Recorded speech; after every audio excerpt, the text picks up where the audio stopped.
Praise the Lord. ഒരു പ്രഭാതം കൂടെ നമ്മുടെ ജീവിതത്തിൽ ദൈവം അനുവദിച്ചു തന്ന ദൈവത്തിൻ്റെ മഹാസ്നേഹത്തെ ഓർത്ത് ദൈവത്തെ സ്തുതിക്കുന്നു. പെന്തക്കോസ്റ്റ് മെസ്സഞ്ചർ യൂട്യൂബ് ചാനലിൽ കൂടെ ഈ പ്രഭാത സന്ദേശം കേൾക്കുന്ന പ്രിയപ്പെട്ടവരെയും കർത്താവ് ധാരാളമായി അനുഗ്രഹിക്കുമാറാകട്ടെ. ഇന്നത്തെ നമ്മുടെ ധ്യാനത്തിനായി തിരുവചനത്തിൽ നിന്നൊരു വേദഭാഗം വായിക്കാം. യെശയ്യാ പ്രവചനം 33 അധ്യായം 17 വാക്യം. നിന്റെ കണ്ണ് രാജാവിനെ അവൻ്റെ സൗന്ദര്യത്തോടെ ദർശിക്കും, വിശാലമായൊരു ദേശത്തെയും നീ കാണും. ദൈവത്തിന് സ്തോത്രം. നൽകപ്പെട്ട വചനത്തിനായി ദൈവത്തെ സ്തുതിക്കുന്നു. ഒരിക്കൽ ഒരു പാവപ്പെട്ട അന്ധനായ മനുഷ്യൻ അവൻ്റെ ജീവിതത്തിൽ മറ്റുള്ളവർ പറയുന്ന അനേക കാര്യങ്ങൾ താല്പര്യത്തോടെ അവൻ കേട്ടിരുന്നിട്ടുണ്ട്. ഈ ഭൂമിയെക്കുറിച്ച്, ഭൂമിയിലെ സൗന്ദര്യങ്ങളെക്കുറിച്ച്, പല രീതിയിലുള്ള മനുഷ്യരെക്കുറിച്ച്, പല നിറങ്ങളെക്കുറിച്ച്, സൂര്യപ്രകാശത്തെക്കുറിച്ച്, ചന്ദ്രനെയും നക്ഷത്രങ്ങളെയും കുറിച്ച്, ആറുകളെയും തോടുകളെയും കുറിച്ച്, അമ്പരചുംബികളായ ബിൽഡിങ്ങുകളെക്കുറിച്ച് എന്ന് വേണ്ട പല രീതിയിലുള്ള കേൾവികൾ ഇദ്ദേഹം കേട്ട് തൻ്റെ ജീവിതത്തിൽ ഇതിനെ ഒന്നും കണ്ടിട്ടില്ലെങ്കിലും അതിനെ വർണ്ണിക്കുന്നവരുടെ അടുത്ത് പോയിരുന്ന് താല്പര്യത്തോടെ ഇത് കേട്ട് ചിരിക്കും. ദൈവത്തിന് സ്തോത്രം. ഒരു ദിവസം ഒരു ധനികനായ ഒരു മനുഷ്യൻ്റെ ഹൃദയത്തിൽ ഒരാഗ്രഹം, കുറേ അന്ധന്മാർക്ക് കാഴ്ച കൊടുക്കണം, ഓപ്പറേഷൻ ചെയ്ത് അവരുടെ കണ്ണിനെ പരമാവധി രക്ഷിക്കാമെങ്കിൽ രക്ഷിക്കണം. ഇതിലേക്കുള്ള ക്രമീകരണങ്ങളെല്ലാം ചെയ്തിട്ട് ഈ ധനികനായ മനുഷ്യൻ അവൻ്റെ മനസ്സിൽ വിചാരിച്ചു, ഞാൻ ഇങ്ങനെ ചെയ്യുമ്പോൾ ആദ്യം കാഴ്ച കൊടുക്കുന്നത് ആർക്കായിരിക്കും? ആർക്ക് കൊടുക്കണം? എങ്ങനെയാണ് അവരെ തിരഞ്ഞെടുക്കുന്നത്? കുറേ അന്ധന്മാരെ തിരഞ്ഞെടുത്തിട്ട് അവരെ ഒന്ന് ഇൻ്റർവ്യൂ ചെയ്യുവാൻ താൻ തീരുമാനിച്ചു. പല അന്ധന്മാരും ഇദ്ദേഹത്തിൻ്റെ മുൻപിൽ വന്ന് ഇരുന്നിട്ട് അവരോട് താൻ ചോദിച്ചു, നിങ്ങൾക്ക് കാഴ്ച ലഭിച്ചാൽ നിങ്ങൾക്ക് എന്താണ് ആദ്യം കാണാൻ ആഗ്രഹമുള്ളത്? പലരും പല അഭിപ്രായങ്ങൾ പറഞ്ഞു. സൂര്യപ്രകാശത്തെ കാണണം, വെളിച്ചം കാണണം, ചന്ദ്രനെ കാണണം, നക്ഷത്രങ്ങളെ കാണണം, അവരുടെ മാതാപിതാക്കളെ കാണണം, സഹോദരങ്ങളെ കാണണം, അവരെ തന്നെ കാണണം, നല്ല വസ്ത്രങ്ങൾ കാണണം, നിറങ്ങൾ കാണണം, നല്ല ആഹാരം കാണണം എന്ന് വേണ്ട അവരുടെ ഹൃദയത്തിലെ ആഗ്രഹങ്ങൾ അണപൊട്ടി ഒഴുകുന്നത് പോലെ വിവരിക്കുകയുണ്ടായി. ഇതൊക്കെ കേട്ടിട്ട് ആ ധന്യനായ മനുഷ്യൻ്റെ ഹൃദയത്തിൽ വലിയ, താൻ ചെയ്യുന്ന പ്രവൃത്തി ഒരു സൽപ്രവൃത്തിയാണെന്ന് തന്നെ തൻ്റെ ഹൃദയത്തിൽ വലിയൊരു നിശ്ചയമുണ്ടായി. ഒരു അന്ധനെ താൻ ഇൻ്റർവ്യൂ ചെയ്തപ്പോൾ അദ്ദേഹത്തോട് ചോദിച്ചു, നിങ്ങൾക്ക് കാഴ്ച ദൈവം തന്നാൽ നിങ്ങൾ ആദ്യം കാണാൻ ആഗ്രഹിക്കുന്നത് എന്താണ്? അദ്ദേഹം മറുപടി പറഞ്ഞു, ജീവിതത്തിൽ പല കേൾവികൾ ഞാൻ കേട്ടിട്ടുണ്ട്. നിറങ്ങളെക്കുറിച്ച്, മഹാ അത്ഭുതങ്ങളെക്കുറിച്ച് പലതും എൻ്റെ ചെവിയിൽ കേട്ടിട്ടുണ്ടെങ്കിലും അതൊന്നും കാണുവാനുള്ള ഭാഗ്യം എനിക്കില്ലാത്തത് കൊണ്ട് ഒരു ചിരിയിൽ ഒതുങ്ങി എൻ്റെ ജീവിതം.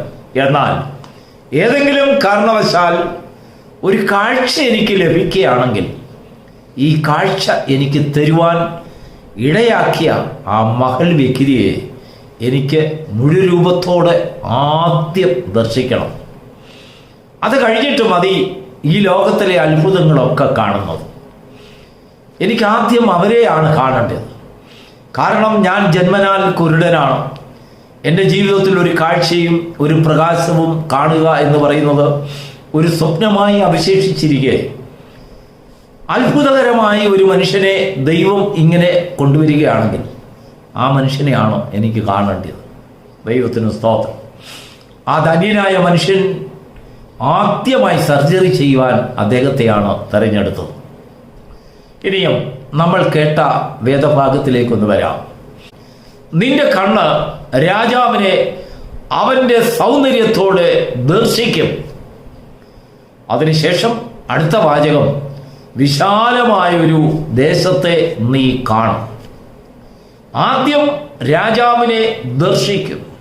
ദർശനം, that is the gift of God. അത് ദൈവം തരുന്ന ദാനമാണ്. ദർശനം ദൈവത്തിൻ്റെ ദാനമാണ്.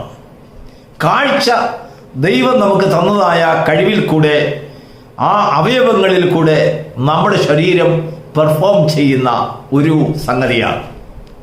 ദൈവം തരുന്ന ദാനം രാജാവിനെ കാണുന്നത് ദർശിക്കുന്നതിന് വേണ്ടി നാം ഉപയോഗിക്കുമ്പോൾ ആ രാജാവിൻ്റെ ചെറിയ ദേശമല്ല, വിശാലമായ ദേശത്തെക്കുറിച്ച് നമ്മുടെ ജീവിതത്തിൽ ഒരു കാഴ്ചയുണ്ടാകും.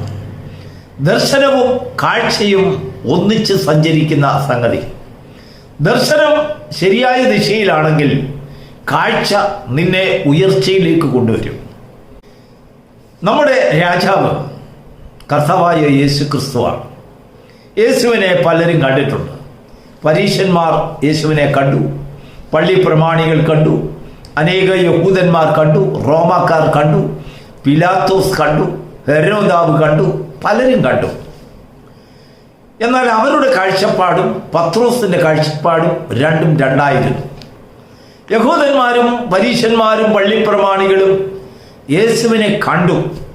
എന്നാൽ പത്രോസ് യേശുവിനെ ദർശിച്ചു. പത്രോസിനോട് ഒരിക്കൽ കർത്താവ് ചോദിക്കുകയുണ്ടായി, മറ്റുള്ളവർ എന്നെക്കുറിച്ച് പലരും പലതും പറയും, നിങ്ങൾ എന്നെക്കുറിച്ച് എന്ത് പറയും? പത്രോസ് ചാടി പറയുകയാണ്, നീ അത്യുന്നതനായ ദൈവത്തിൻ്റെ പുത്രനാകുന്നു. നിത്യജീവന്റെ മൊഴികൾ നിന്നിലുണ്ട്. നീ നിത്യജീവന്റെ ഉടയവനാകുന്നു. ജീവന്റെയും പുനരുത്ഥാനത്തിൻ്റെയും ഉത്ഭവം നിന്നിലാണ് ഉണ്ടാകുന്നത്. അതൊരു ദർശനമാണ്. അതൊരു കാഴ്ചയല്ല, അതൊരു ദർശനമാണ്. അവൻ്റെ ജീവിതത്തിൽ ദൈവം കൊടുത്ത ദർശനം. യേശു ഉടനെ അവനോട് പറഞ്ഞു, ഇത് നീ സ്വതവേ പറഞ്ഞതല്ല, സർവശക്തനായ എൻ്റെ പിതാവ്, സ്വർഗസ്ഥനായ എൻ്റെ പിതാവ് നിന്റെ ഹൃദയത്തിൽ തന്ന ദർശനമാണ്. ദൈവത്തിന് മഹത്വം ഉണ്ടാകട്ടെ. പ്രിയപ്പെട്ടവരെ, ഇന്ന് നാം വായിച്ചതായ വേദഭാഗത്തിൻ്റെ തൊട്ടടുത്തുള്ള വാക്യം, പണം എണ്ണുന്നവൻ എവിടെ? ഗോപുരങ്ങളെ എണ്ണുന്നവൻ എവിടെ? ഇല്ലെങ്കിൽ അധികാരങ്ങളെ വെച്ചിരിക്കുന്നവൻ എവിടെ? എന്നെല്ലാം പല ചോദ്യങ്ങൾ ചോദിക്കുകയാണ്.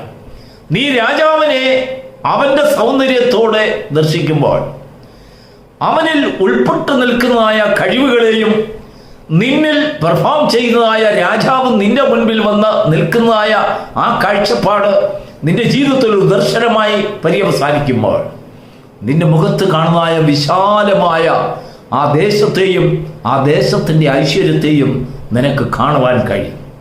നിന്റെ ജീവിതത്തിലെ അല്ലലുകൾ മറക്കും. നിന്റെ ജീവിതത്തിലെ ഭാരങ്ങൾ അകന്നു പോകുന്നതായി തീരും. കാരണം നീ രാജാവിനെ അവൻ്റെ സൗന്ദര്യത്തോടെ കണ്ടവൻ.